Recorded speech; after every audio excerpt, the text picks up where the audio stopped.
बिस्मिल्लाहिर्रहमानिर्रहीम। अस्सलाम वालेकुम। मैं हूं मोहम्मद ज़मीर। आज की वीडियो में हम आपके सामने कुछ तफसीलात और कुछ इंकशाफात ऐसे रखने जा रहे हैं कि ये वीडियो सुनकर आपको अंदाज़ा ज़रूर हो जाएगा कि मुस्लिम लीग नून और पीपल पार्टी ने गुज़श्ता अपने अदवार में जिस जुल्म और ज़्यादती के साथ, जिस बेदर्दी के साथ इस मुल्क की ख़जाने को लूटने की कोशिश की है और इस मुल्क को नुकसान पहुँचाने की कोशिश की है, तो इसकी मिसाल ना तो आपको आने वाले अदवार में मिलेगी, ना ही आपको गुज़श्ता अदवार में कहीं पर मिलेगी। और आपको ये भी अंदाज़ा होगा इस वीडियो में कि इन लोगों ने सबसे बड़ा जो जुल्म किया है वो गरीब आवाम के साथ किया है कि उसके खून पसीने की कमाई को लूट कर ये बैरून मुल्क लेकर गए हैं। वहाँ पर इन लोगों ने बड़ी बड़ी जायदादें बनाई, बड़ी बड़ी बिल्डिंग्स खरीदी और इन लोगों ने अपने बच्चों के कारोबार को मजबूत किया, उसको मज़ीद उसको पावर देने के लिए इक़दाम उठाए और उसके साथ साथ इन लोगों ने अपने बैंक अकाउंट्स के जो मुँह भरे हैं। तो इससे आपको अंदाज़ा होगा जितना बड़ा स्कैंडल सामने आया है पावर सेक्टर में और जितने बड़े खसारा नज़र आ रहा है, तो आपको अंदाज़ा होगा कि ये कितने बड़े डाकू और चोर लोग हैं। और जब इनसे ये सवाल किया जाता है कि ये सब कुछ आपने कैसे किया, इसकी मनी ट्रेल कहाँ पे है और ये आपने किस तरीके से आपके बच्चों को जो एहसासें हैं वो हर माह हर साल उनमें उनकी तादाद में इजाफा होता जा रहा है, तो आखिर वो कौन सी गिरदड़ सिंगी आपके पास है जो आप उसके इस्तेमाल करके आप ये सब कुछ करते हैं और आप फिर दुनिया के अमीर तरीन लोगों में आपको शुमार होता जा रहा है। तो फिर वो उनका एक जवाब होता है और वो जवाब ये होता है कि हमारे ख़िलाफ़ इंतकामी कार्रवाइयाँ हो रही हैं और इसका मलबा कभी अफवाज पाकिस्तान पर डाल दिया जाता है तो कभी इसका मलबा वज़ीर आज़म इमरान खान पर डाल दिया जाता है। तो आज की वीडियो में हम आपके सामने वो तफसीलात रखेंगे जो सुहेल इकबाल भट्टी साहब जो ब्यूरो चीफ़ हैं 92 न्यूज़ के, उन्होंने 92 अखबार में जो कॉलम लिखा है कि गर्दिशी कर्ज़ों के हवाले से, उसमें उन्होंने उस तहकीकाती रिपोर्ट के कुछ पॉइंट कुछ नुकात को शामिल करने की कोशिश की है कि इन लोगों ने किस तरीके से गर्दिशी कर्ज़ों के ज़रिए मुल्क की ख़जाने पर बोझ डाला है, मुल्क की ख़जाने को लूटने की कोशिश की है और वो तफसीलात हैं और वो हम आपके सामने रखेंगे। और मुझ समेत आप सब हम इस बात का इंतज़ार करेंगे कि आखिर इस पावर सेक्टर स्कैंडल पर कब हामिद मीर साहब, सलीम साफ़ी साहब, तलत हुसैन और दीगर जितना पूरा ग्रुप है जो सुबह शाम ये रोना रो रहे होते हैं कि इमरान खान साहब ने इस मुल्क को तबाह कर दिया, इमरान खान साहब ने अवाम के साथ जुल्म और ज़्यादती कर रहे हैं और एक झूठ और मन गढ़ंत स्टोरियाँ बेचने की वो कोशिश करते हैं। तो अब देखते ये हैं और इस बात का इंतज़ार करते हैं कि इस स्कैंडल पर कब वो प्रोग्राम करेंगे, कब कौम को असल हक़ाइक़ से वो आगाह करेंगे और कब वो अपनी अदालत लगाकर नून लीग और पीपल पार्टी का एहतसाब करेंगे। तो ये हम सब इंतज़ार करेंगे, लेकिन इसकी तवक्को मुझे तो बहुत कम नज़र आ रही है कि ऐसा हो, क्योंकि उसमें ऐसे ऐसे लोग शामिल हैं जो उनके माई बाप हैं। तो मुझे तो उसमें नहीं तो को नज़र आ रही कि हामिद मीर साहब या सलीम साफ़ी साहब या बाकी जितने भी लोग हैं वो इस पर कोई प्रोग्राम करें या लोगों को असल हक़ाइक़ बताएं। लेकिन ये भी हो सकता है वो इसका ज़िम्मेदार इमरान खान को ठहरा दें, क्योंकि उसके हवाले से वो उनके पास अच्छी खासी चीज़ें होती हैं। इस तहकीकाती रिपोर्ट में जो पावर सेक्टर की जो तहकीकाती रिपोर्ट सामने आई है, इसमें बड़े हौलनाक किस्म के इंकशाफात हैं, ऐसे ऐसे इंकशाफात सामने आ रहे हैं कि आप दंग रह जाएंगे। उसमें यह कहा गया है उस तहकीकाती रिपोर्ट में कि गुज़श्ता 13 बरसों के दौरान मुल्क की ख़जाने को गर्दिशी कर्ज़ों के बहस 4800 अरब रुपए का खसारा बर्दाश्त करना पड़ा। 13 सालों के दरमियान 48 अरब रुपए।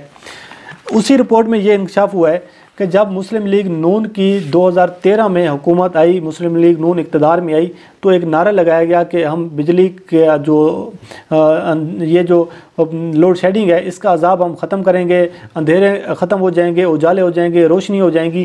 तो ये उस वक्त नारा लगाया गया कि हम लोड शेडिंग का ख़ात्मा करेंगे।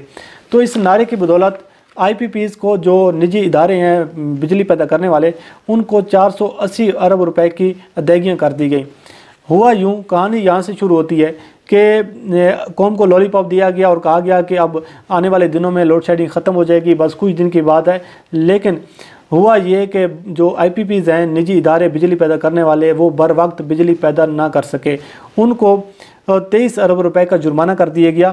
लेकिन कहानी शुरू यहाँ से होती है कि ना आगे चलकर ना सिर्फ उनसे जुर्माना वसूल किया गया, बल्कि उनको वो 23 अरब रुपए माफ़ करके मज़ीद उनको 32 अरब रुपए की अदायगियाँ कर दी गई।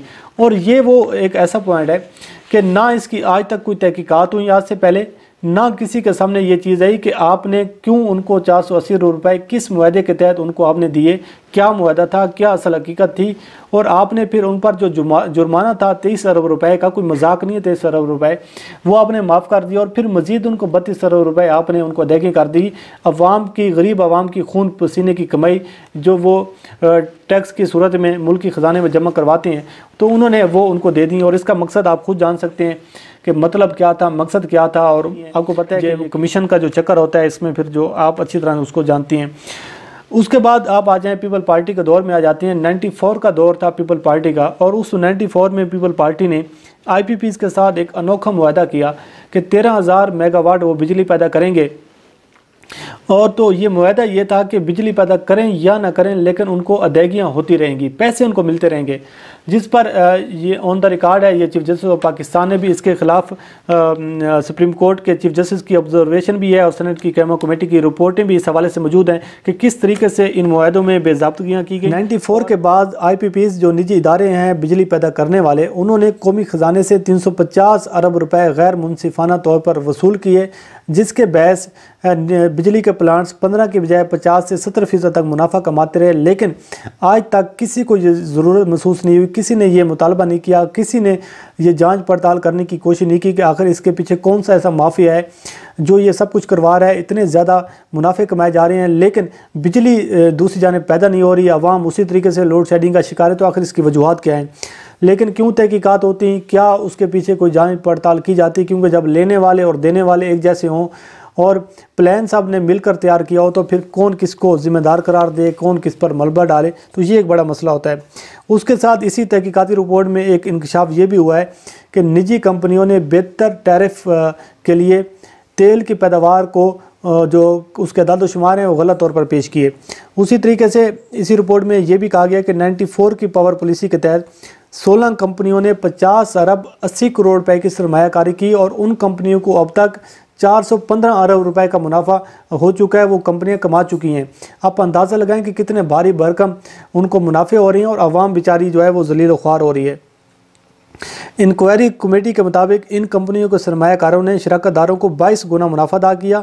पावर पॉलिसी 2002 के तहत 2934 मेगावाट के नए पावर प्रोजेक्ट्स लगाए गए, जिनमें 57 अरब और 80 करोड़ के लगभग कोई सरमायाकारी की गई, और इसके तहत 203 अरब रुपया मुनाफा कमाया गया। आप अंदाज़ा लगा लें इन कंपनियों की किस तरीके से चांदी होती रही है।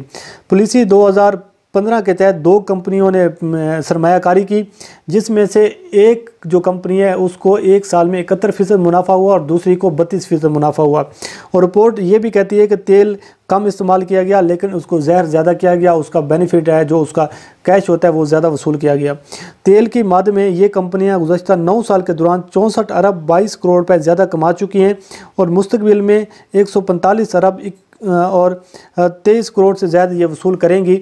और इंक्वायरी कमेटी ये भी कहती है कि 2013 के फ्रेम वर्क के तहत 8 मंसूबे लगाए गए, 6 अरब 33 करोड़ से ज़्यादा इसमें अदायगियाँ हो चुकी हैं। ये हैं वो होलनाक किस्म के इंकशाफात। आपको क्या क्या कहानियाँ सुनाएं, क्या क्या आपको तफसीलात से आगाह करें कि 2005 से और 2010 के दौरान बिजली की पैदावार लागत में 148% इजाफा हुआ। 2007 से 2019 के दौरान पावर सेक्टर को 32 अरब रुपए कुल अदायगी की गई। 2007 से 2019 तक सब्सिडी की मद में 2860 अरब रुपए की अदायगी की गई, और इसी तरीके से और भी कई किस्म की अदायगी हैं जो इनको होती रही हैं। लेकिन इंक्वायरी रिपोर्ट ये भी कहती है कि माली साल 2019 के मुताबिक गर्दिशी कर्जे 465 अरब रुपए उनमें इजाफा हुआ। आपको क्या क्या कहानियाँ सुनाएं, क्या क्या आपको दुख सुनाएं कि किस तरीके से ये मुल्क को लूटा गया है, किस तरीके से इस मुल्क की ख़जाने के साथ खिलवाड़ किया गया, और किस तरीके से इस गरीब आवाम के साथ जुल्म और ज़्यादती की गई है। अब ये जो इंक्वायरी रिपोर्ट है, ये कोई लंबी चौड़ी रिपोर्ट है, 298 सफ़ात पर मुश्तमिल ये रिपोर्ट है। 9 लोगों ने इस पर काम किया, इसको तरतीब दी है इस रिपोर्ट को, और इसके तहत इस कमेटी ने कुछ सिफारिशात ये भी की हैं कि ये जो अदायगियाँ की गई हैं, ज़्यादा की गई अदायगियों को रिकवर किया जाए, उनसे चीज़ें वापस ली जाएँ, डॉलर की बजाय उनको रुपयों में मुनाफा किया जो है उनको वो किया जाए, क्योंकि उनको जो अदायगी की जाती हैं वो डॉलर्स में की जाती हैं, और वो कमेटी ये कहती है कि डॉलर की बजाय रुपयों में इनको मुनाफा दिया जाए। और अगर इस कमेटी की सिफारिशात पर अमल किया जाता है तो 4700 अरब रुपए की बचत होगी पाकिस्तान के ख़जाने को।